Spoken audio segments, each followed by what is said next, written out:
Okay, if you're there, I'll read first, and you guys can read the second one. 한국어로 뭐 영어로 다 편하실 대로 읽으시면 됩니다. 제가 먼저 읽고 그 다음에 다음 구절 읽으시면 되겠습니다. Now Thomas, one of the 12, called the twin, was not with them when Jesus came. The disciples told him, "We have seen the Lord." But he said to them, "Unless I see in his hand the mark of his nail, and place my finger into the mark of the nails, and place my hand into the side, I will never believe." 8 days later, his disciples were inside again, and Thomas was with them. Although the door were locked, Jesus came and stood among them and said, "Peace be with you." Then he said to Thomas, "Put your finger here and see my hand, and put out your hand and place it in my side. Do not disbelieve, but believe." Amen. This is the word of God. How many of you, to be honest, honestly, how many of you believe that God is real? Can you raise your hand? Can you really believe? Have you really seen it that God is real? June, have you seen it? See God? You didn't see, but you believe, so you're blessed. Okay, how many of you know a person who really said I really experienced God? I met God. There must be, especially if you're in middle school, high school, there has to be at least one person who like that who claim that they have experienced God, right? So when you actually hear that, how did you actually feel? Were you kind of jealous? But how did you actually respond? Did you respond like, "Oh, that's good. Okay, good for you. That's great. Okay," and that's it? You don't feel anything. You don't actually want to experience the God that person experienced, right? Being just indifferent. You may have been kind of disappointed or angry towards God. If it is true that if you really wanted to encounter God and meet God, but you haven't really experienced God, and what you always experience is that you have this bitterness. I too want to experience God, but I haven't. God haven't allowed me to experience Him. God visited that person, but not me. Not me. If you really care about knowing and experiencing God, if you hear those kind of testimony, then there has to be a moment where you can kind of be jealous, not only be jealous, but bitter, angry, disappointed. In today's passage, it starts by saying, introducing this incident. So before Thomas was coming back to disciples were gathered together, and Jesus visited them, came to them, and appeared to them. And so they finally saw Jesus resurrected. He is alive, finally. But Thomas wasn't there. Thomas wasn't there. And verse 25, when Thomas finally came back to the disciples, those disciples who actually saw Jesus was speaking to this guy, Thomas, "We have seen the Lord." We have seen the Lord. He is real. He resurrected. They were so excited. But Thomas wasn't that excited. He wasn't that excited. He wasn't really thrilled. So this is what he says. "Unless I see him with my eyes and touch him with my finger, touch his side that was pierced, I'm not going to believe." I'm not going to believe. So many pastors using this passage claim that Thomas didn't have faith. He should have believed when other disciples are saying, "We have seen the Lord," right? And Thomas is like, I don't want to. I can't until I see with my own eyes, right? So many pastors are saying this incident, this passage shows Thomas's lack of faith. Lack of faith. But would that be true?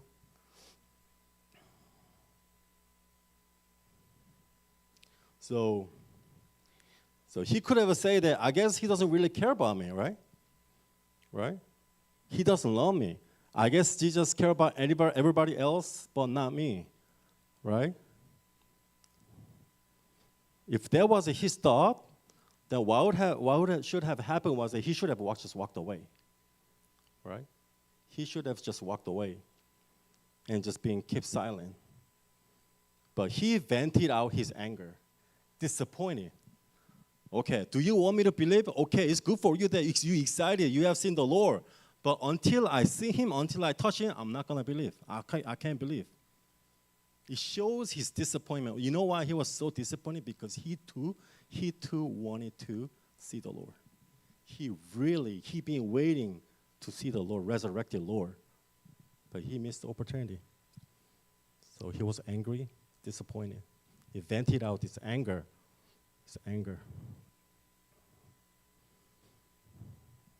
So what happens next? Jesus visits the disciples again. And today's passage is that John, who wrote this passage, this book of John, explicitly, intentionally says that Jesus visits the disciples when Thomas was with them. You know what it means? It means all the other disciples, they already seen Jesus, right? Jesus didn't have to come back to them, right? But Jesus came back to disciples for one person. Thomas, who missed the opportunity. And for that reason, Thomas, who could not believe, the person who was hurt, disappointed, Jesus came back for that one person. Because Jesus knew that Thomas desperately needed Jesus for him to believe. He didn't rebuke Thomas. When Jesus came back to disciples, he didn't say that, Thomas, you should have believed. But you didn't. How dare you? He didn't say that. Thomas, touch my side. Touch my body and believe. He never rebuked Thomas because Jesus knew Thomas' heart. You might have wanted to believe God and Jesus, but you couldn't really believe Jesus because you haven't experienced Jesus, right? And Jesus never rebukes you. Have you ever thought that I too wanted to believe, but I can't? So I guess Jesus is going to come to me and say, like, you lack of faith. Because you don't have faith, you don't deserve to see me. But is that true? Is that what today's passage shows? No, he cares about us. He cares about people who do not have faith. Have faith. Some people can believe without evidence. Some people can believe without seeing, experiencing God. But some of you, Jesus knows that some of you sitting here need to feel him, need to experience him personally to believe. And Jesus visits you, comes back to you, and show himself to you for your faith. But today's passage shows that to encounter Jesus, you have to really want it. Do you really want to see Jesus? Do you really want to feel Jesus? Do you really want to encounter Jesus? Right? You can't just say, I too wanted to believe, I too want to experience it, but if it's not working, okay, I got something else to think about. Right? You can't just say that I too want to believe. I really want to believe. I've been praying. But have you been really desperately wanting to see Jesus? Some of you have been curious about God, curious about Jesus, kind of wanted to meet Jesus.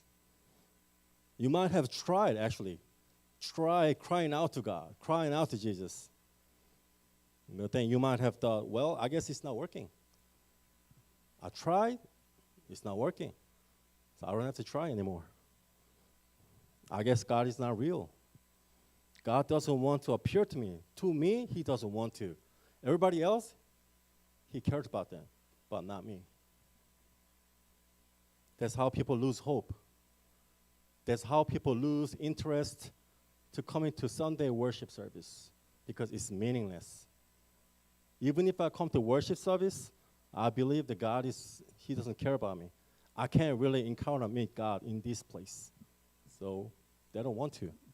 They're just sitting there, refuse to sing, refuse to pay attention to sermon, and just sitting there. It's pointless. But do you know what Thomas did? He was with disciples. When he first came to disciples, he realized that everybody else encountered Jesus, but he missed the opportunity. He could just walk away. Okay, God doesn't care about me. I'm not gonna hold on to him. Okay, why do I have to keep on staying here and wait for Jesus? Right? I'm just gonna turn around and give up my faith, but he didn't. He remained with Jesus for a week. You know why? Because he had faith. He had a faith that if he continued to remain with disciples, and someday Jesus is gonna come back to him, come back to see the disciples. So that day he's gonna see Jesus resurrected. He's gonna know, he's gonna feel. So he didn't give up his hope, faith. Do you still have that faith? Do you still have that faith? For that reason, do you still come to Sunday worship service expecting that someday God is gonna encounter me and come down and meet me personally through this worship service? I don't want to go to retreat. I don't want to go to short mission trip. But I don't know when Jesus is gonna encounter me, meet me personally. So I'll be there. I will never leave this place. Do you have that faith? Do you have that faith?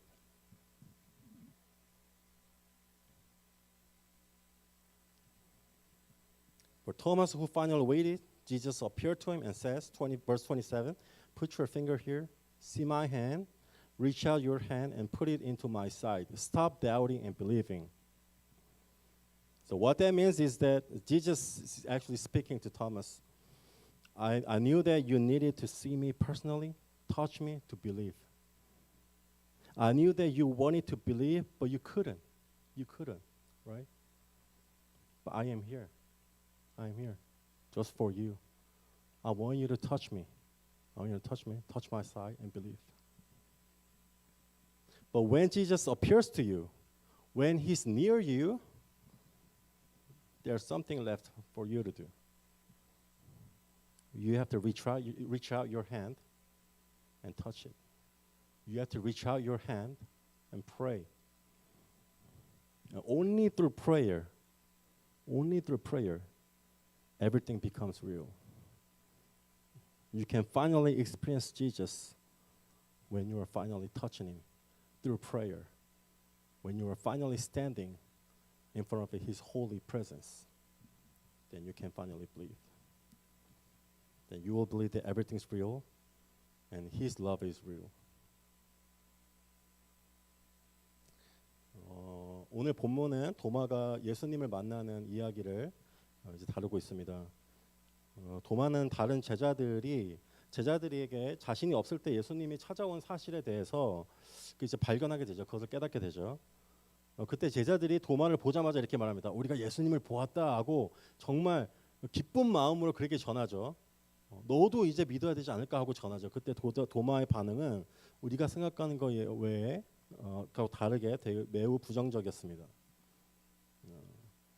25절에 이렇게 말하고 있죠. 내가 그의 손에 못자국을 보며 내 손가락을 그 못자국에 넣으며 내 손을 그 옆구리에 넣어보지 않고는 믿지 아니하겠노라. 우리가 이 모습을 보면 얼핏 도마의 모습이 되게 믿음 없는 것으로 우리는 생각할 수가 있습니다. 그는 왜 이런 모습을 보였을까요?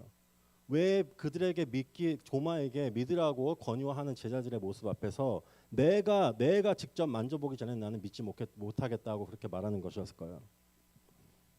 어쩌면은 제자들이 만난 그 예수님을 그 또한 만나고 싶었기 때문에 그것을 간절히 기다려 왔는데 그 기회가 주어지지 않았기 때문에 내가 예수님을 만나기 전에 나는 믿지 못하겠다 하고 말하는 것이었는지 모르겠습니다.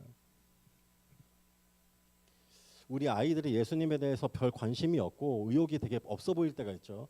얘네들이 교회를 나오는데 이게 지금 뭐 어떤 마음이 있어서 나오는 건지 무슨 뜻이 있어서 나오는 건지 이렇게 왜냐하면 애들이 이제 속 얘기를 이제 하기 힘들어져요. 특히 이제 사춘기를 지나고 나면은.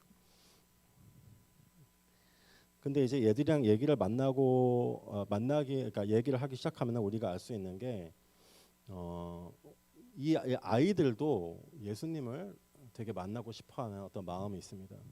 그것을 이제 직접 물어보지는 알 수 없죠. 그래서 부모님한테 말하는 것도 되게 꺼려할 수가 있습니다.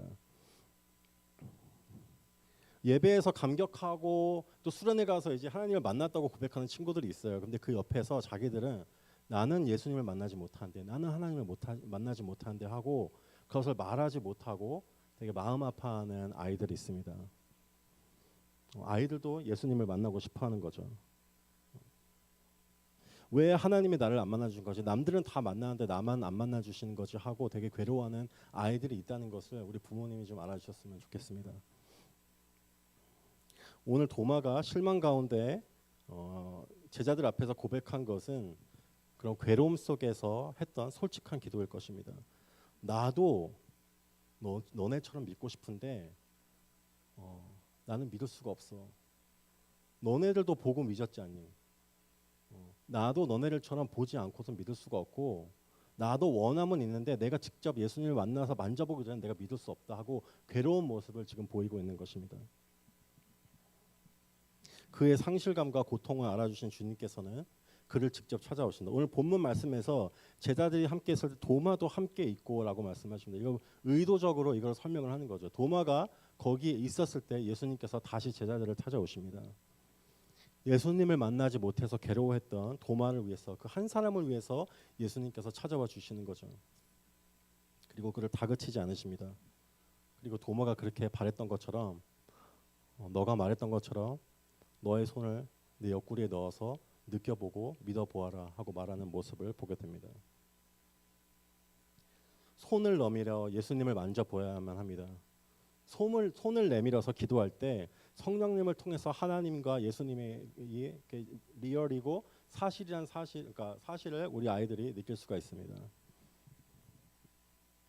우리 아이들이 주일학교에서 잘 자라고 이제 큰 문제를 일으키지 않고 좋은 성적을 받으면 되게 만족하죠. 아이들이 좋은 우리 자녀로 좋은 크리스찬으로 죄 짓지 않는 좋은 애들로 자라고 있구나 하고 되게 만족을 하고 안심하게 됩니다. 하지만 제가 질문을 하나 드리고 싶어요. 근데 아이들이 하나님을 만나는 거에 대해서는 어떻게 생각하시나요? 내 아이들이 교회에서, 학교에서, 밖에서 좋은 아이들로 자라는 것만큼 내 아이들이 하나님을, 예수님을 진짜로 인격적으로 만나는 것에 대해서 그것을 간절히 바라고 있는지 한번 생각해 보셨으면 좋겠습니다. 아이들이 하나님을 만나고 싶어하는 모습, 반항하는 모습, 예배에 가지 않는 모습도 자신들이 하나님에 대한 어떤 기대감이 있기 때문에, 실망이 있기 때문에 그것이 되지 않을 때 나오는 표현일 수가 있습니다. 애들이 교회에 열심히 다니지 않을 때, 섬기지 않을 때, 말을 듣지 않을 때 이유 없이 그렇게 하는 애들은 거의 없어요. 많은 경우 하나님 앞에서 실망하는 경우가 있었기 때문에 더 이상 교회 가는 게 의미 없다고 생각하기 때문에, 하나님 앞에서 내가 경험하고 받을 것이 없다고 생각하기 때문에 열심히 내려는 그 노력 자체를 이제 포기하게 되는 거죠. 우리 아이들을 위해서 기도해야 됩니다. 성적 중요하고 죄 안 짓는 거 너무 중요하죠. 근데 그거보다 더 중요한 것은 하나님을 만나는 것입니다. 하나님을 만나는 것보다 삶에 있어서 중요한 게 없습니다. 하나님을 만나게 되면은 아이들의 삶이 변하고 아이들이 이 삶에 대한 목적이 변합니다. 우리가 뭐 죄를 짓지 말라고 말하지 않아도 그들이 기쁨으로 하나님을 순종하고 싶어요.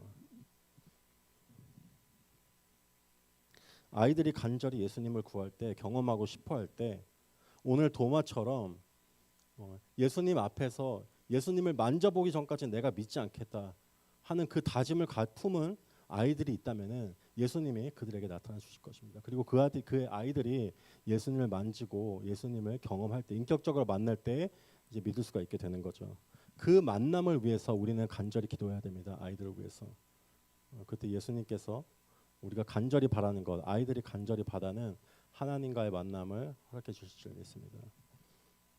기도하겠습니다.